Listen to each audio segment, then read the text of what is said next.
સૌપ્રથમ તમારે app store open કરવાનું રહેશે. ત્યારબાદ તેમાં Palanpur city bus services type કરવાનું રહેશે. આ એપ્લિકેશન ઇન્સ્ટોલ કર્યા પછી તમારે ઓપન કરવાની રહેશે. પછી ત્યારબાદ તમારે તેમાં લોગિન કરવાનું રહેશે.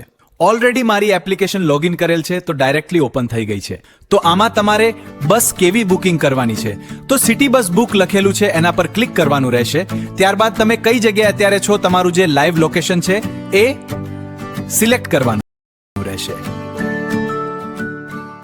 ત્યારબાદ તમારે કઈ જગ્યાએ જવું છે, જેમ કે મારે ન્યૂ બસ સ્ટેન્ડ જવું છે તો ત્યાંનું લોકેશન સિલેક્ટ કરવાનું રહેશે.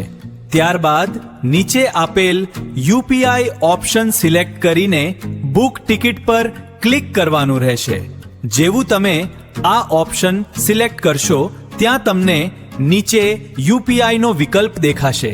તેના પર ક્લિક કરો અને તમારી યુપીઆઈ આઈડી એન્ટર કરવાની રહેશે.